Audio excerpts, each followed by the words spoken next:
Hello everybody. Welcome to another Coffee, God, and Cigarettes. My name's Daye V Caiden. Grab your coffee. We can do this. Yeah. That makes everything better, huh? I don't want to take the simultaneous sip thing from Scott Adams, but I hope y'all sipped with me. I'm going to sip on this.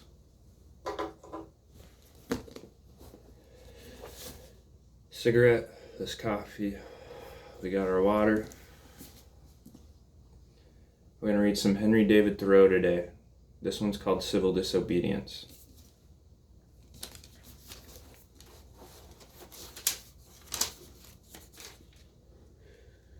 Bookmans, of course. Support your local bookstores.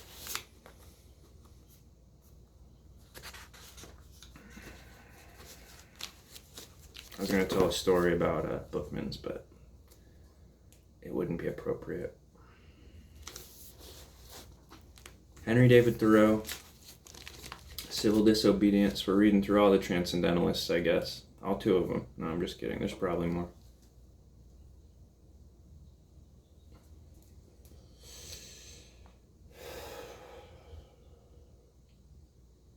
And here we go. I heartily accept the motto that government is best which governs least. That government is best which governs least. And I should like to see it acted up to more rapidly and systematically. Carried out, it finally amounts to this, which also I believe: that government is best which governs not at all. And when men are prepared for it, that will be the kind of government which they will have. Government is at best but an expedient. But most governments are usually, and all governments are sometimes, inexpedient. The objections which have been brought against the standing army, and they are many and weighty, and deserve to prevail, may also at last be brought against a standing government. The standing army is only an arm of the standing government. The government itself, which is only the mode which the people have chosen to execute their will, is equally liable to be abused and perverted before the people can act through it. Witness the present Mexican War, the work of comparatively a few individuals using the standing government as their tool. For in the outset, the people would not have consented to this measure.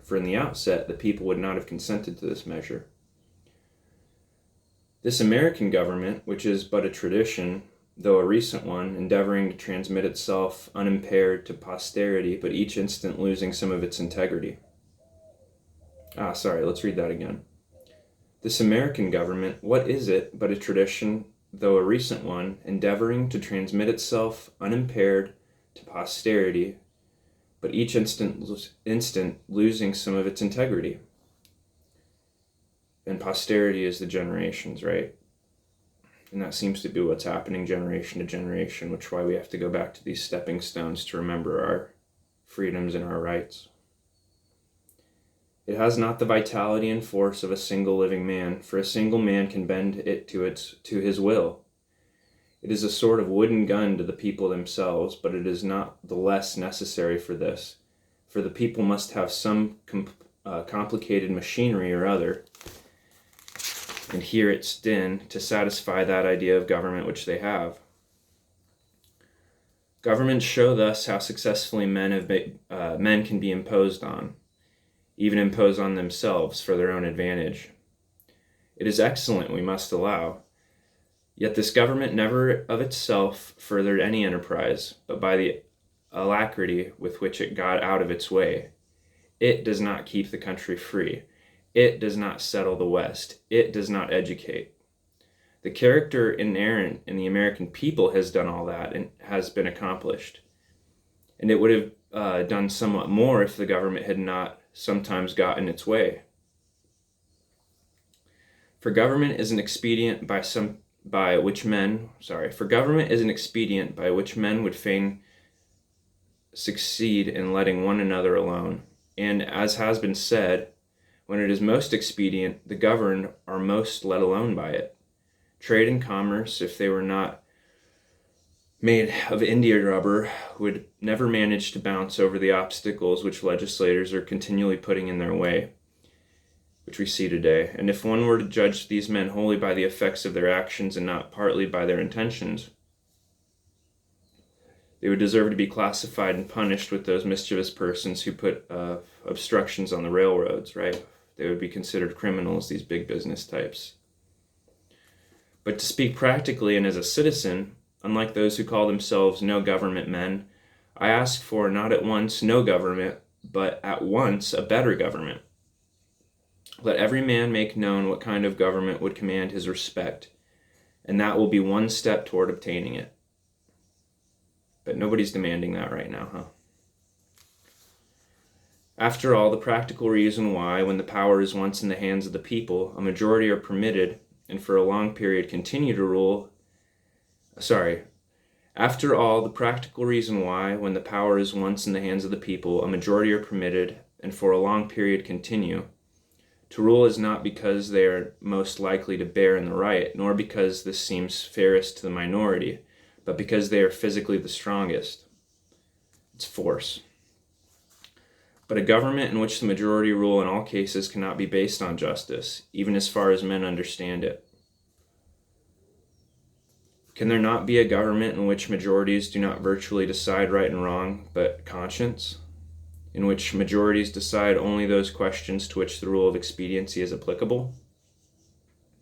Must the citizen ever for a moment, or in the least degree, resign his conscience to the legislator? Why has every man conscience then? I think that we should be men first and subjects afterwards. Men and women first, of course. It is not desirable to cultivate a respect for the law so much as for the right. The only obligation which I have a right to assume is to do at any time what I think right. That's everybody's right. It is truly enough said that a corporation has no conscience, but a corporation of conscientious men is a corporation with a conscience. Law never made men a whit more just, and by means of their respect for it, even the well-disposed are daily made the agents of injustice. A common and natural result of an undue respect for law, that you may see a file of soldiers, colonel, captain, corporal, privates, powder monkeys, and all, marching in admirable order over a hill and dale to the wars against their will, aye, against their common sense and consciences, which makes it very steep marching indeed, and produces a palpitation of the heart, which is our current situation of why we have more deaths of our military men to suicide than we do to actual violence in the war. And I'll light up to that. Goddess bless our military men. They have no doubt that it is a damnable business in which they are concerned. They are all peaceably inclined. Now what are they? Men at all? Or small movable forts and magazines at the service of some unscrupulous man in power? Visit the Navy Yard and behold a Marine, such a man as an American government can make, or such as it can make a man with its black arts, a mere shadow and reminiscence of humanity, a man laid out alive and standing, and already, as one may say, buried under arms with funeral accompaniments, though it may be. And here's some lines he's quoting. Not a drum was heard, not a funeral note, as his course to the rampart we hurried. Not a soldier discharged his farewell shot, o'er the grave where our hero we buried. The mass of men serve the state thus, not as men mainly, but as machines with their bodies. They are the standing army, and the militia, jailers, constables, posse comitatus, etc. In most cases, there is no free exercise, whatever the judgment or of the moral sense. But they put themselves on a level with wood and earth and stones, and wooden men can perhaps be manufactured that will serve the purpose as well. We have, robots being made for warfare right now, so Maybe that's coming true now. Such command no more respect than men of straw or a lump of dirt. They have the same sort of worth only as horses and dogs. Yet such as these even are commonly esteemed good citizens. Others, as most legislators, politicians, lawyers, ministers, and office holders, serve the state chiefly with their heads. That's all of our fucking generals right now. And as they rarely make any moral distinctions, they are as likely to serve the devil without intending it as God. A very few as heroes, patriots, martyrs, reformers in the great sense, and men serve the state with their conscience, conscience also, and so necessarily resist it for the most part, and they are commonly treated as enemies by it, which is definitely happening today under the current regime. A wise man will only be useful as a man and will not submit to be clay and stop a hole to keep the wind away, but leave that office to his dust at least. Another quote, I am too high born to be propertied, to be a secondary at control, or useful serving man and instrument to any sovereign state throughout the world. He who gives himself entirely to his fellow men appears to them useless and selfish, but he who gives himself partially to them is pronounced a benefactor and a philanthropist. How does it become a man to behave towards this American government today? I answer that he cannot without disgrace be associated with it. I cannot for an instant recognize that political organization as my government, which is the slave's government also. All men recognize the right of revolution, that is, the right to refuse allegiance to and to resist the government when its tyranny or its inefficiency are great and unendurable. But almost all say that such is not the case now. But such was the case, they think, in the Revolution of 75. It's not that way now. They wouldn't do that now. They wouldn't set up coups. They wouldn't set up false flag wars. If one were set to tell me that this was a bad government because it taxed certain foreign commodities brought to its ports, it is most probable that I should not make ado about it, for I can do without them. All machines have their friction, and possibly this does enough good to counterbalance the evil. At any rate, it is a great evil to make a stir up about it. When the friction comes to have its machine and oppression and robbery organized, I say, let us not have such a machine any longer. In other words, when a sixth of the population of a nation which is undertaken to be the refuge of liberty are slaves, and a whole country is unjustly overrun and conquered by a foreign army and subjected to military law, I think that it is not too soon for honest men to rebel and revolutionize. And that's still the case today. We have wage slavery. And there's people who cannot get out of poverty because it's set up that way. We have systems set up to do that. And people don't speak up because they're so benefited by the system. What makes this duty the more urgent is the fact that the country so overrun is not our own, but ours is the invading army. Paley, a common authority with many on moral questions, in his chapter on the duty of submission to civil government, resolves all civil obligation into expediency. And he proceeds to say that so long as the interest of the whole society requires it, that is, so long as the established government cannot be resisted or changed without public inconveniency, it is the will of God, ...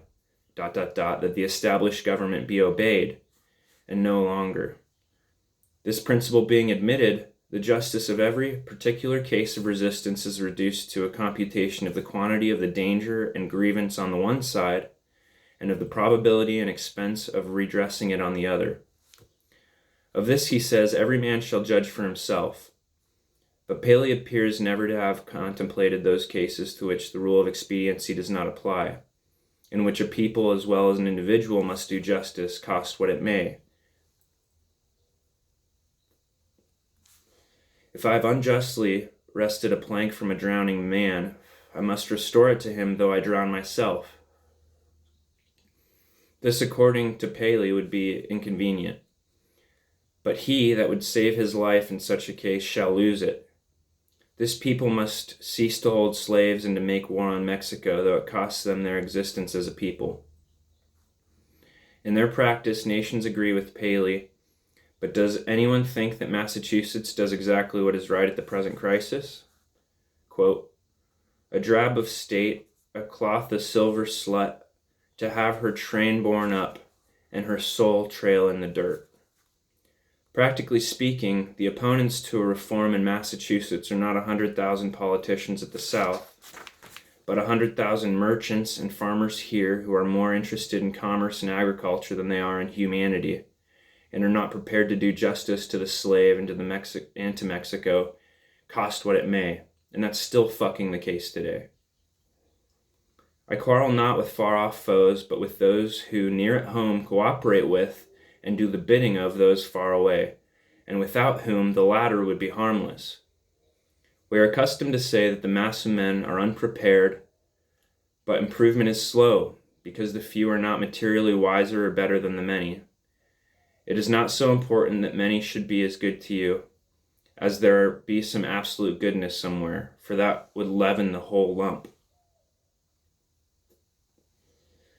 There are thousands who are in opinion opposed to slavery and the war, who yet in effect do nothing to put an end to them, who esteeming themselves children of Washington and Franklin sit down with their hands in their pockets and say that they do not know what to do, and do nothing, who even postpone the question of freedom to the question of free trade, and quietly read the price current along with the latest advices from Mexico after dinner, and it may be fall asleep on them both. What is the price current of an honest man and a patriot today? They hesitate and they regret and sometimes they petition, but they do nothing in earnest and with effect. They will wait well disposed for others to remedy the evil, that they may no longer have it to regret. That's what we're all doing. We're waiting for the evil to be remedied. And I don't think it'll ever fucking happen unless we decide to manifest what we want as citizens. At most, they give only a cheap vote and a feeble countenance and a Godspeed to the right as it goes by them. They are 999 patrons of virtue to one virtuous man. But it is easier to deal with the real possessor of a thing than it is with a temporary guardian of it. All voting is a sort of gaming, like checkers or backgammon, with a slight moral tinge to it, a playing with the right and wrong with moral questions, and betting naturally accompanies it. The character of the voters is not staked. The character of the voters is not staked. I cast my vote, perchance, as I think right, but I'm not vitally concerned that the right should prevail. I'm willing to leave it to the majority. Its obligation, therefore, never exceeds that of expediency. Even voting for the right is doing nothing for it. It is only expressing to men feebly your desire that it should prevail. So I always say, we're begging for rights back from our government when we vote, for the rights they took away from us as natural men and women, natural law. And then 51% of the majority can take away the rights of the other 49%. So it's kind of a fucked up situation, isn't it? A wise man will not leave the right to the mercy of chance, nor wish it to prevail through the power of the majority. There is but little virtue in the action of masses of men. When the majority shall at length vote for the abolition of slavery, it will be because they are indifferent to slavery, or because there is but little slavery left to be abolished by their vote.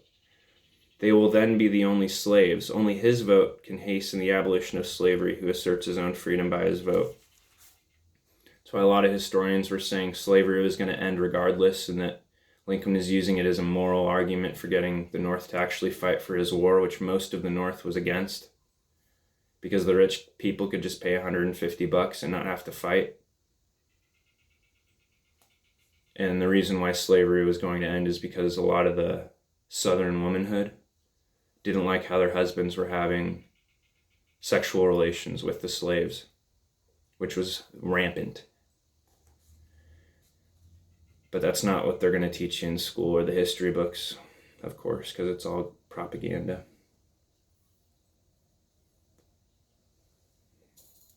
I hear of a convention to be held at Baltimore or elsewhere for the selection of a candidate for the presidency, made up chiefly of editors and men who are politicians by profession.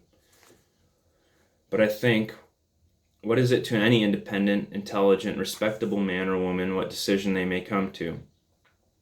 Shall we not have the advantage of his wisdom and honesty nevertheless? Can we not count upon some independent votes? Are there not many individuals in the country who do not attend conventions?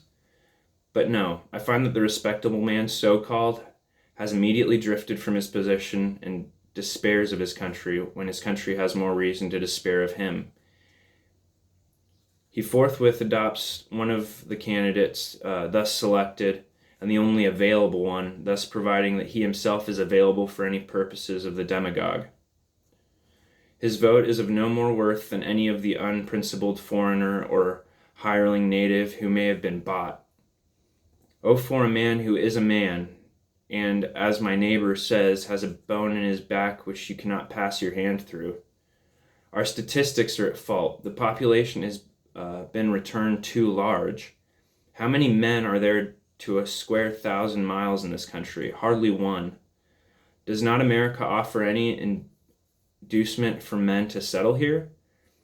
The American is dwindled into an odd fellow, one who may be known by the development of his organ of gregariousness and a manifest lack of intelligent and cheerful self-reliance, whose first and chief concern on coming into the world is to see that the almshouses are in good repair, and before yet he has lawfully donned the virile garb to collect a fund for the support of the widows and orphans that may be, who in short ventures to live only by the aid of the mutual insurance company which has promised to bury him decently.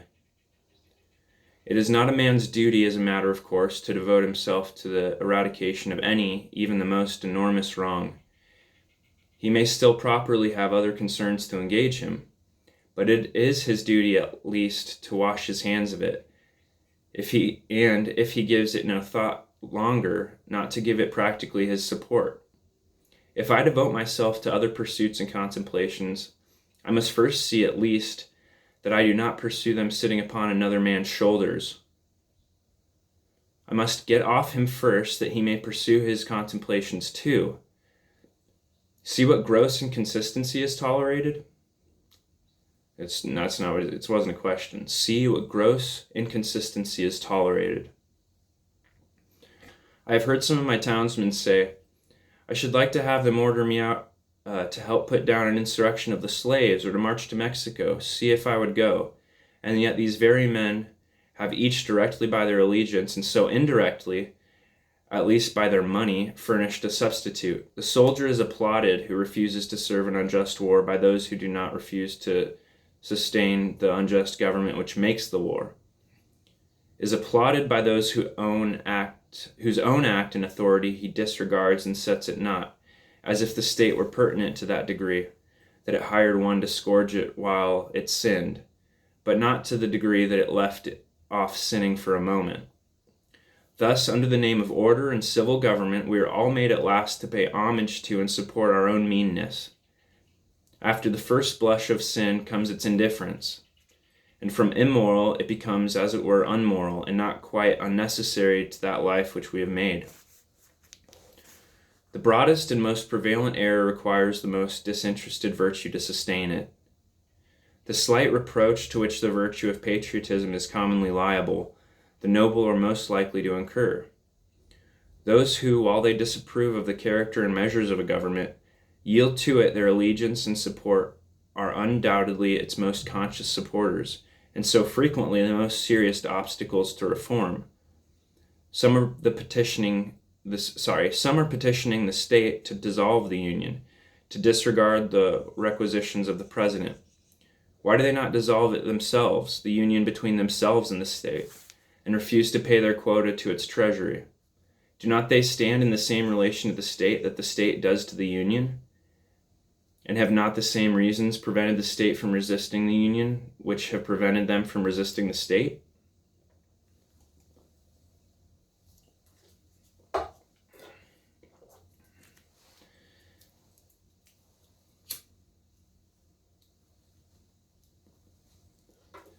Yeah, if you guys really cared, you wouldn't pay your taxes. How can a man be satisfied to entertain an opinion merely and enjoy it? Is there any enjoyment in it if his opinion is that he is aggrieved? Is there any enjoyment in it if his opinion is that he is aggrieved? If you were cheated out of a single dollar by your neighbor, you do not rest satisfied with knowing that you were cheated, or with saying that you were cheated, or even with petitioning him to pay you your due. But you take effectual steps at once to obtain the full amount, and see that you are never cheated again. Action from principle, the perception and the performance of right, changes things and relations. It is essentially revolutionary and does not consist wholly with anything which was. It not only divides states and churches, it divides families. It divides the individual, separating the diabolical in him from the divine. Unjust laws exist. Shall we be content to obey them, or shall we endeavor to amend them and obey them until we have succeeded, or shall we transgress them at once? Men generally under such a government as this think they ought to wait until they have persuaded the majority to alter them. They think that if they should resist, the remedy would be worse than the evil. But it is the fault of the government itself that the remedy is worse than the evil. It makes it worse. Why is it not more apt to anticipate and provide for reform? Why does it not cherish its wise minority? Why does it cry and resist before it is hurt?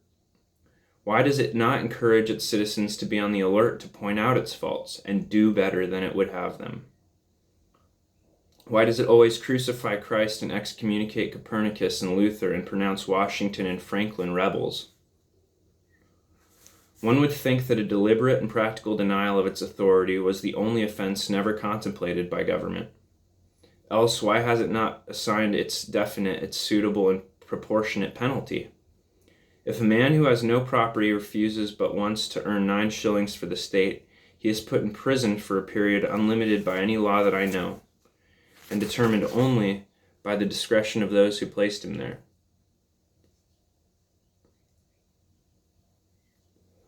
But if he should steal 99 shillings from the state, he is soon permitted to go at large again.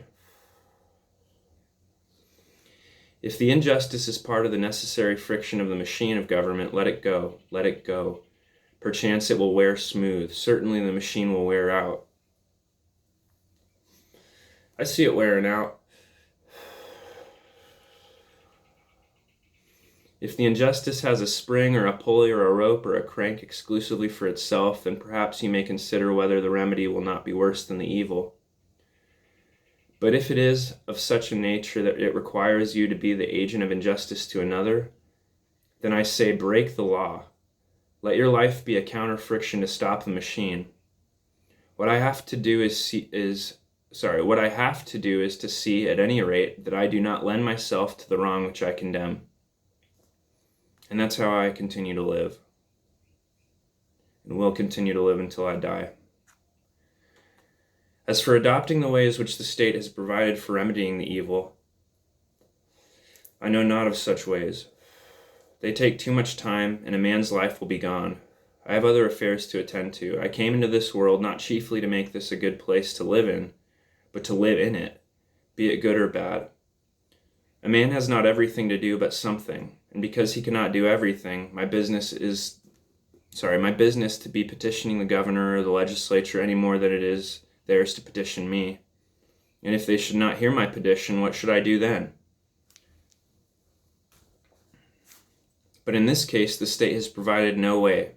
Its very constitution is evil. This may seem to be harsh and stubborn and unconciliatory, but it is to treat with the utmost kindness and consideration the only spirit that can appreciate or deserves it. So is all change for the better, like birth and death, which convulse the body. It's painful changes. I do not hesitate to say that those who call themselves abolitionists should at once effectually withdraw their support both in person and property from the government of Massachusetts, and not wait till they constitute a majority of one before they suffer the right to prevail through them. I think that it is enough if they have God on their side without waiting for the other one. Moreover, any man more right than his neighbors constitutes a majority of one already.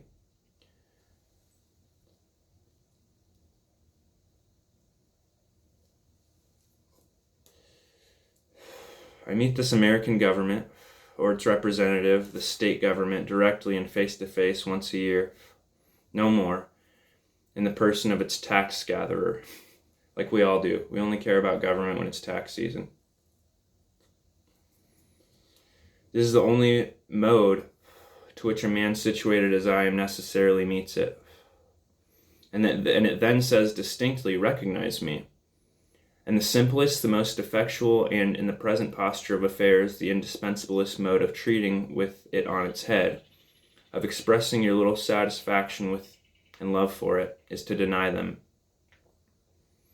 My civil neighbor, the tax gatherer, is the very man I have to deal with, for it is, after all, with men and not with Parliament that I quarrel, and he has voluntarily chosen to be an agent of the government.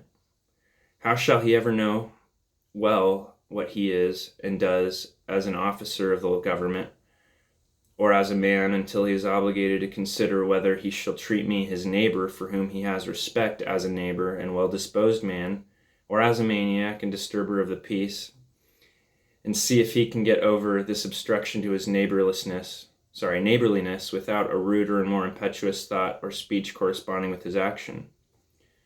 I know this well, that if 1,000, if 100, if 10 men whom I could name, if 10 honest men only, if one honest man in the state of Massachusetts, ceasing to hold slaves, were actually to withdraw from his co-partnership and to be locked up in the jail, therefore, it would be the abolition of slavery in the country.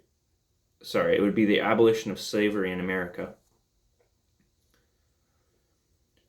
For it matters not how small the beginning may seem to be.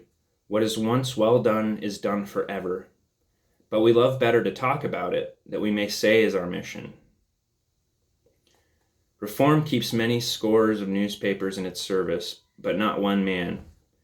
If my esteemed neighbor, the state's ambassador, who will devote his days to settlement of the question of human rights in the council chamber instead of being threatened with the prisons of Carolina, were to sit down the prisoner of Massachusetts, that state which is so anxious to foist the sin of slavery upon her sister, though at present she can discover only an act of inhospitality to be the ground of a quarrel with her, the legislature would not wholly waive the subject the following winter.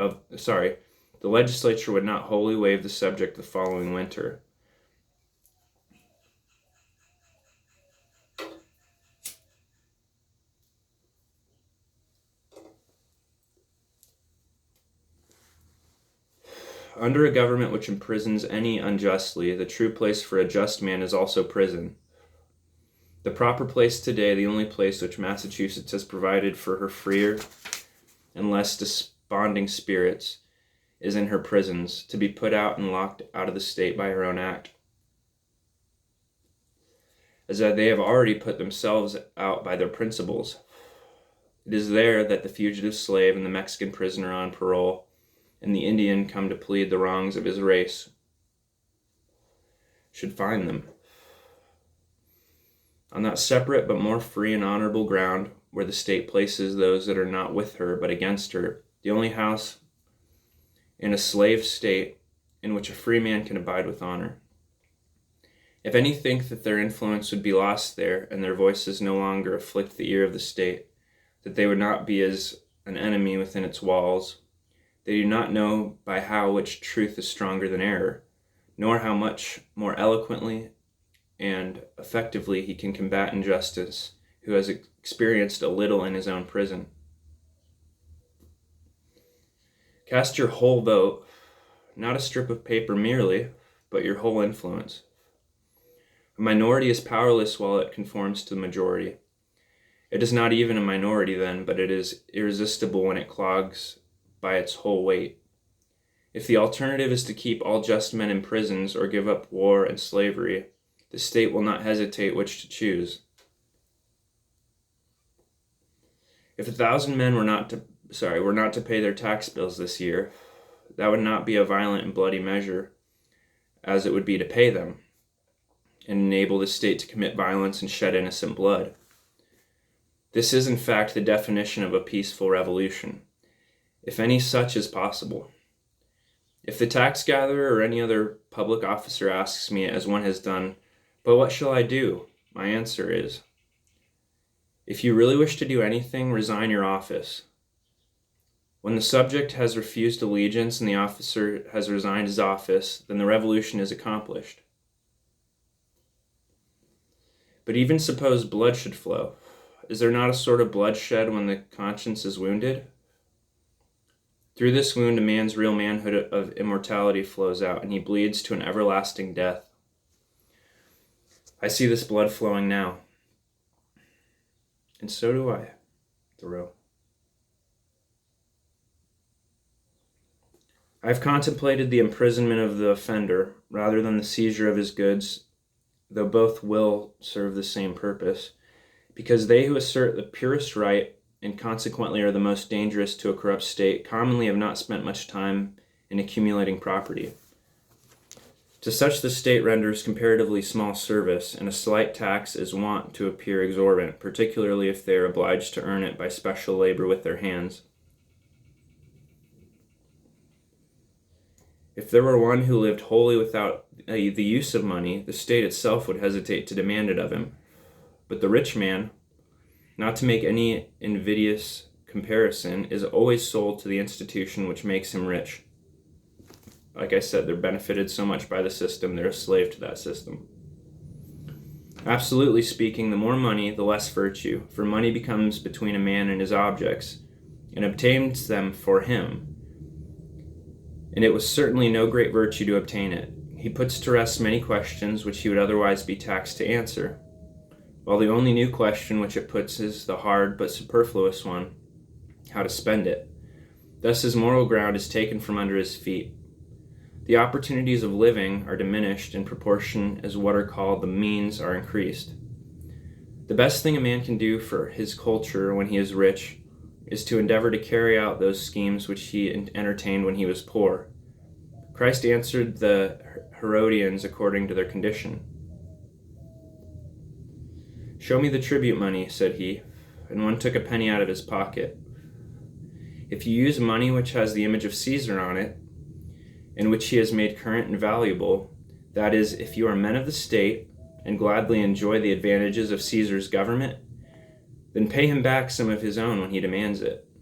Render therefore to Caesar that which is Caesar's, and to God those things which are God's, leaving them no wiser than before as to which was which, for they did not wish to know when they asked him, right? Some people ask questions that they don't want the answers to.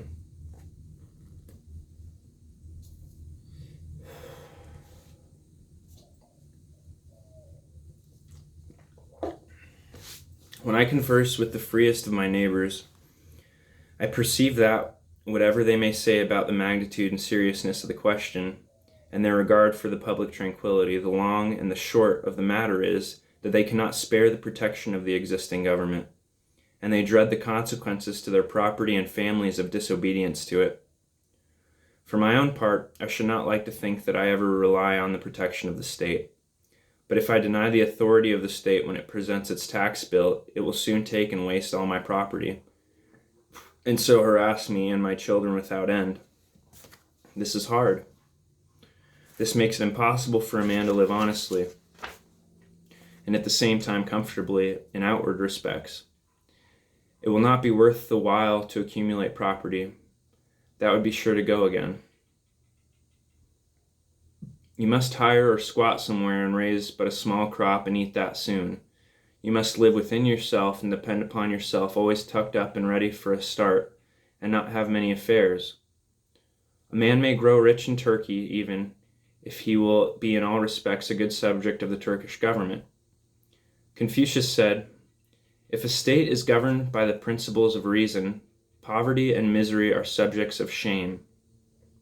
If a state is not governed by the principles of reason, riches and honors are the subjects of shame." No, until I want the protection of Massachusetts to be extended to me in some distant southern port, or my liberty is endangered, or until I am bent solely on building up an estate at home by peaceful enterprise, I can afford to refuse allegiance to Massachusetts and her right to my property and life. It costs me less in every sense to incur the penalty of disobedience to the state than it would to obey. I should feel as if I were worth less in that case. Some years ago, the state met me in behalf of the church and commanded me to pay a certain sum towards the support of a clergyman whose preaching my father attended, but never I myself. Pay, it said, or be locked up in the jail. I declined to pay, but unfortunately another man saw fit to pay it. I did not see why the schoolmaster should be taxed to support the priest, and not the priest the schoolmaster, for I was not the state's schoolmaster, but I supported myself by voluntary subscription. I did not see why the Lyceum should not present its tax bill, and have the state to back its demand as well as the church. However, at the request of the select man, I condescended to make some such statement as this in writing. Quote, "Know all men by these precincts that I, Henry Thoreau, do not wish to be regarded as a member of any incorporated society which I have not joined." End quote. This I gave to the town clerk, and he has it. The state, having thus learned that I did not wish to be regarded as a member of that church, has never made a like demand on me since, though it said that it must adhere to its original presumption that time. If I had known how to name them, I should have signed off in detail from all the societies which I never signed on to, but I did not know where to find a complete list.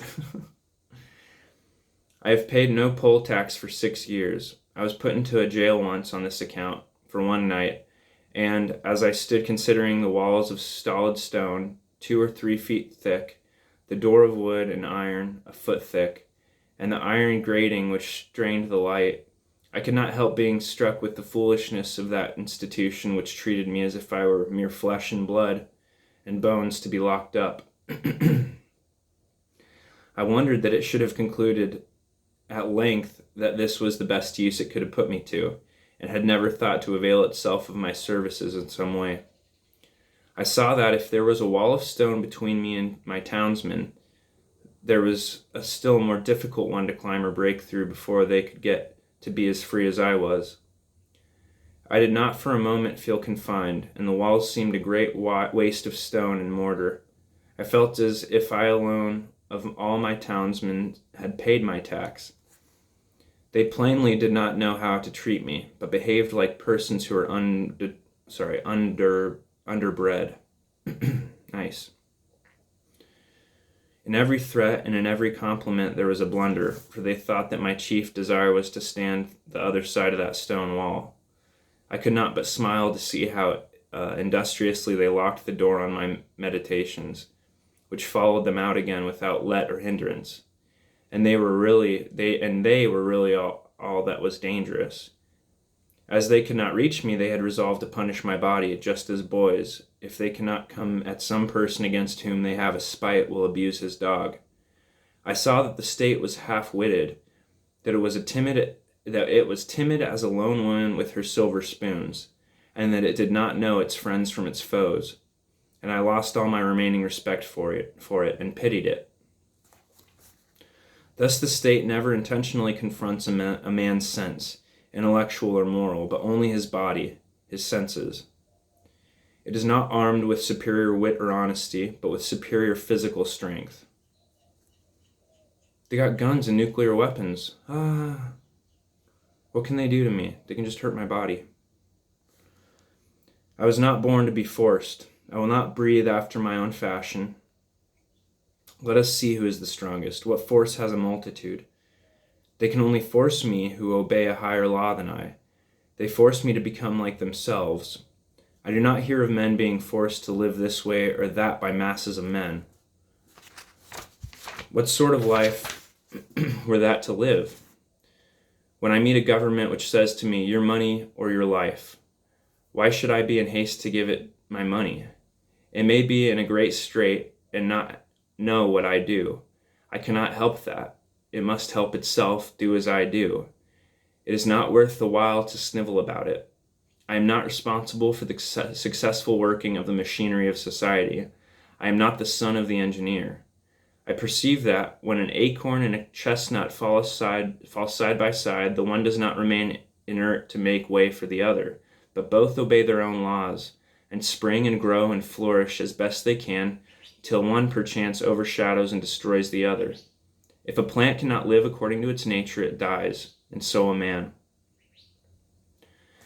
The night in prison was novel and interesting enough. The prisoners in their shirt sleeves were enjoying a chat in the evening air in the doorway when I entered.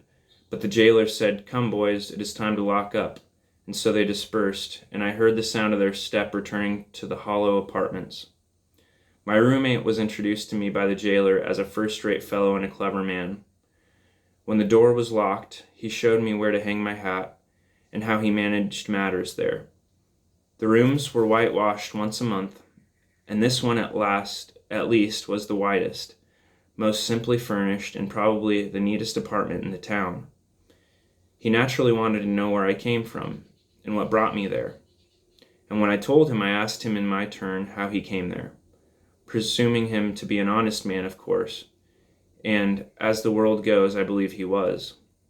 Why, he said, "They accused me of burning a barn, but I never did it." As near as I could discover, he had probably gone to bed in a barn when drunk and smoked his pipe there, and so a barn was burnt.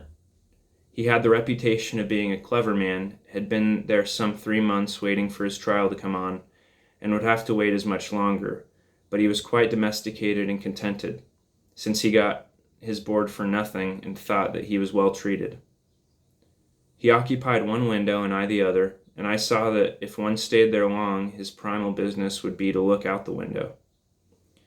I had soon read all the tracts that were left there, and examined where the former prisoners had broken out, and where a grate had been sawed off, and heard the history of the various occupants of that room. For I found that even here there was a history and a gossip which never circulated beyond the walls of the jail.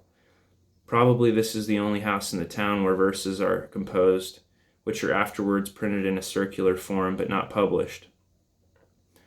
I was shown quite a long list of verses which were composed by some young men who had been detected in an attempt to escape, who avenged themselves by singing them. I pumped my fellow prisoner as dry as I could for fear I should never see him again, but at length he showed me which was my bed and left me to blow out the lamp. It was like traveling into a far country, such as I had never expected to behold, to lie there for one night. It seemed to me that I never had heard the town clock strike before, nor the evening sounds of the village, for we slept with the windows open, which were inside the grating. It was to see my native village in the light of the Middle Ages, and our concord was turned into a Rhine stream, and visions of knights and castles passed before me. They were the voices of old burghers that I heard in the streets. I was an involuntary spectator, an auditor of whatever was done and said in the kitchen of the adjacent village inn, a wholly new and rare experience to me. It was a closer view of my native town. I was fairly inside of it. I never had seen its institutions before. This is one of its peculiar institutions, for it is a shire town. I began to comprehend what its inhabitants were about. In the morning our breakfasts were put through a hole in the door, in small oblong square tin pans made to fit and holding a pint of chocolate with brown bread and an iron spoon. When they called for the vessels again, I was green enough to return what bread I had left, but my comrade seized it and said that I should lay that up for lunch or dinner. Soon after he was let out to work at haying in a neighboring field, whither he went every day and would not be back till noon. So he bade me good day, saying that he doubted if he should see me again. When I came out of prison, for someone interfered and paid that tax, I did not perceive that great changes had taken place on the common, such as he observed who went in a youth and emerged a tottering and gray-haired man. And yet a change had to my eyes come over the scene, the town, the state, and country, greater than any that mere time could effect. I saw yet more distinctly the state in which I lived. I saw to what extent the people among whom I lived could be trusted as good neighbors and friends, that their friendship was for summer weather only, that they did not greatly propose to do right, that they were a distinct race from me by their prejudices and superstitions, as the Chinamen and Malays are, that in their sacrifices to humanity they ran no risk, not even to their property, that after all they were not so noble, but they treated the thief as he had treated them, and hoped, by a certain outward observance and a few prayers, and by walking in a particular straight, though useless path from time to time, to save their souls.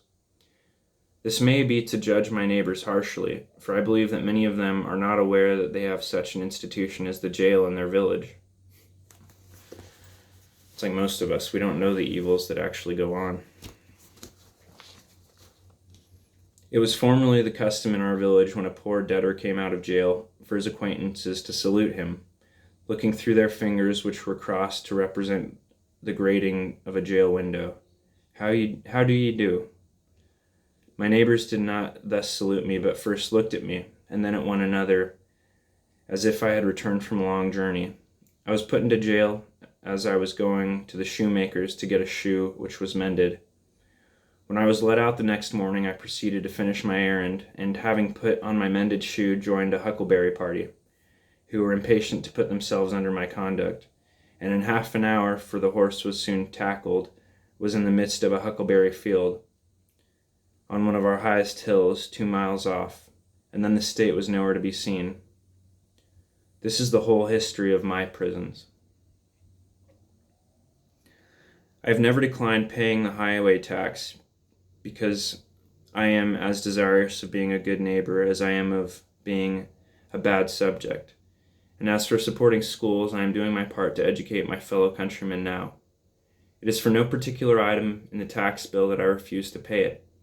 I simply wish to refuse allegiance to the state, to withdraw and stand aloof from it effectually. I do not care to trace the course of my dollar, if I could, till it buys a man or a musket to shoot one with. The dollar is innocent, but I am concerned to trace the effects of my allegiance. In fact, I quietly declare war with the state after my fashion, though I will still make what use and get what advantage of her I can, as is usual in such cases. If others pay the tax which is demanded of me from a sympathy with the state, they do but what they have already done in their own case, or rather, they abet injustice to a greater extent than the state requires. If they pay the tax from a mistaken interest in the individual tax to save his property, or prevent his going to jail, it is because they have not considered wisely how far they let their private feelings interfere with the public good. This, then, is my position at present, but one cannot be too much on his guard in such a case, lest his action be biased by obstinacy,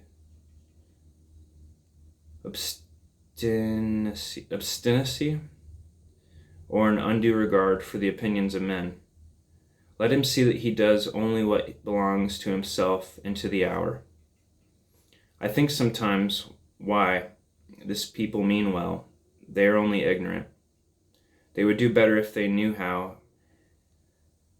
Why give your neighbors this pain to treat you as they are not inclined to? But I think again, this is no reason why I should do as they do, or permit others to suffer much greater pain of a different kind. Again, I sometimes say to myself, when many millions of men without heat, without ill will, without personal feelings of any kind, demand of you a few shillings only, without the possibility, such is their constitution, of restraining or altering their present demand, and without possibility on your side of appeal to any other millions, why expose yourself to this overwhelming brute force? You do not resist cold and hunger. The winds and the waves thus obstinately, you quietly submit to 1,000 similar necessities. You do not put your head into the fire, but just in proportion as I regard this not wholly a brute force, but partly a human force, and consider that I have relations to those millions as to so many millions of men, and not of mere brute or inanimate things, I see that appeal is possible, first and instantaneously, from them to the maker of them, and secondly, from them to themselves. But if I put my head deliberately into the fire, there is no appeal to fire or to the maker of fire, and I have only myself to blame.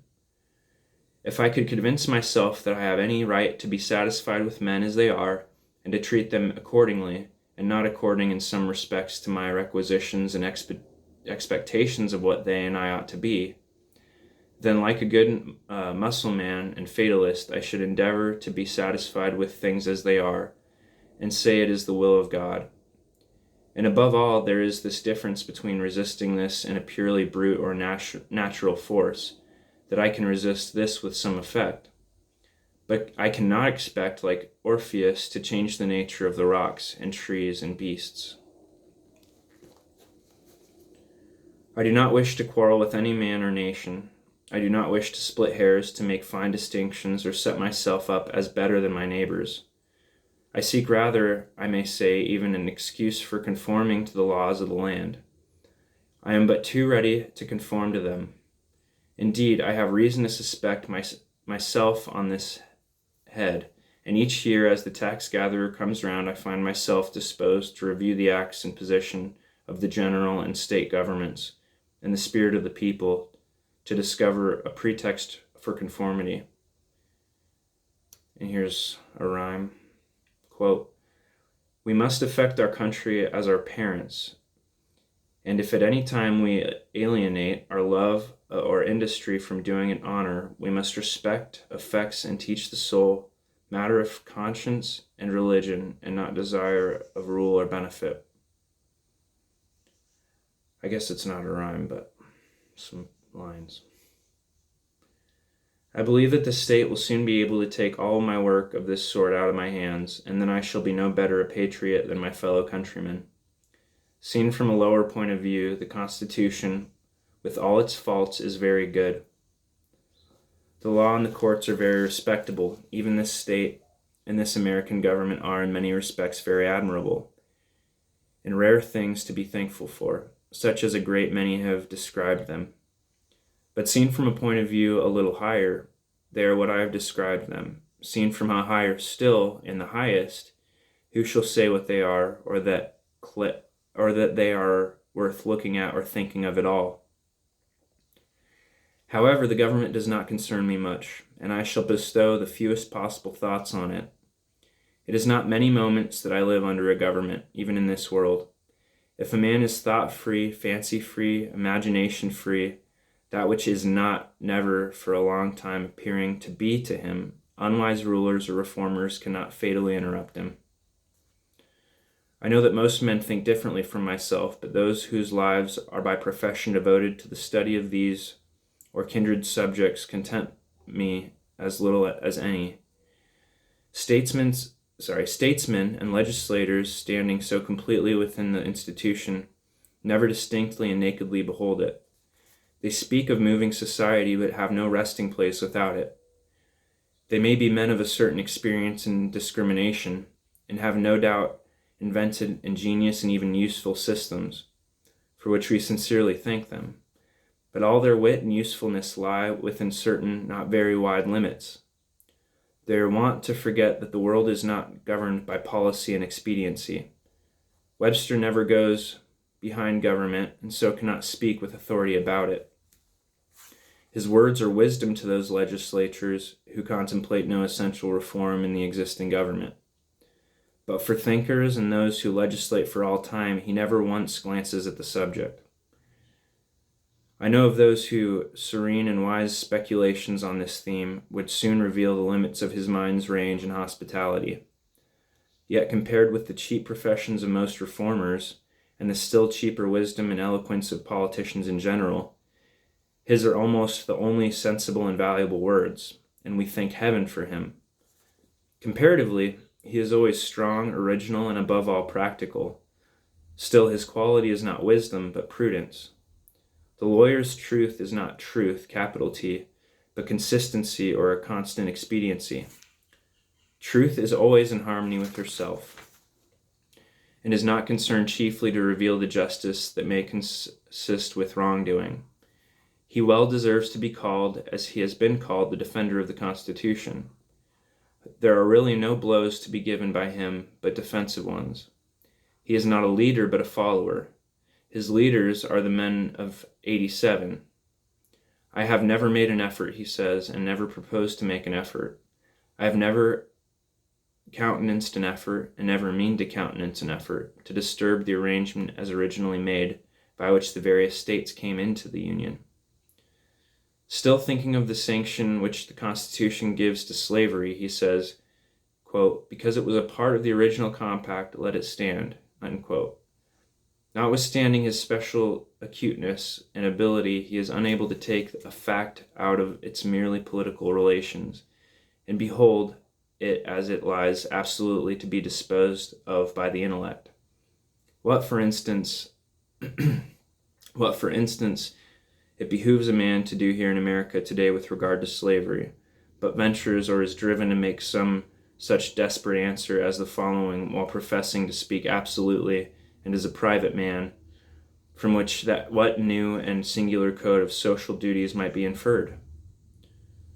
The manner, says he, in which the government of those states where slavery exists are to regulate it for their own consideration, under their responsibility to their constituents, to the general laws of prosperity, humanity, and justice, and to God. Associations formed elsewhere, springing from a feeling of humanity or any other cause, have nothing whatever to do with it.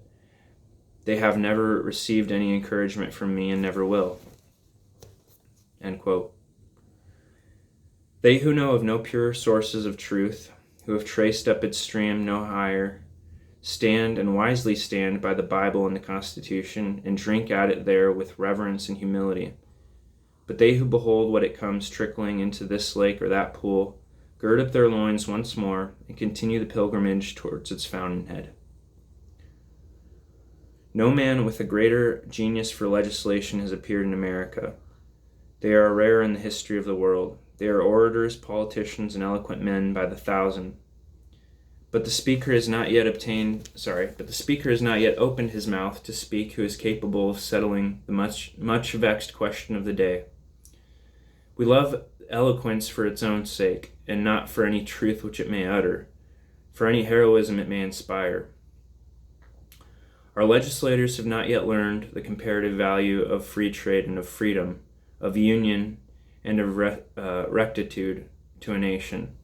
They have no genius or talent for comparatively humble questions of taxation and finance, commerce, and manufactures of agriculture. If we were left solely to the if we were left solely to the wordy wit of legislators in Congress for our guidance, uncorrected by the seasonable experience and the effectual complaints of the people, America would not long retain her rank among the nations. For 1,800 years, though perchance I have no right to say it, the New Testament has been written. Yet where is the legislature who has the wisdom and practical talent enough to avail himself of the light which it sheds on the science of legislation? The authority of government, even such as I am willing to submit to, for I will cheerfully obey those who know and can do better than I, and in many things even those who neither know nor can do so well, is still an impure one. To be strictly just, it must have the sanction and consent of the governed. It can have no pure right over my person and property, but what I concede to it. Progress from an absolute to a limited monarchy, from a limited monarchy to a democracy, is a progress towards a true respect for the individual. Even the Chinese philosopher was wise enough to regard the individual as the basis of the empire. Is a democracy such as we know it the last improvement possible in government? I don't think so. Is it not possible to take a step further towards recognizing and organizing the rights of man? There will never be a really free and enlightened state until the state comes to recognize the individual as a higher and independent power, from which all its own power and authority are derived, and treats him accordingly. I please myself with imagining a state at last, or at least which can afford to be just to all men, and to treat the individual with respect as a neighbor, which even would not think it inconsistent with its own repose if a few were to live aloof from it, not meddling with it, not embraced by it, who fulfilled all the duties of neighbors and of fellow men. A state which bore this kind of fruit, and suffered it to drop off as fast as it ripened, would prepare the way for a still more perfect and glorious state, which also I have imagined, but not yet anywhere seen. And that's the end.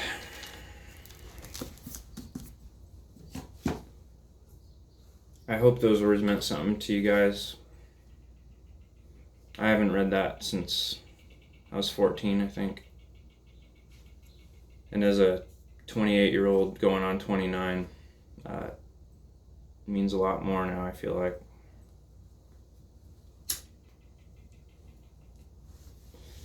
Thanks for watching Coffee, God, and Cigarettes with Daye V Caiden. If you want to support me and you've gotten this far in the video, send me a tip, comment, like, subscribe,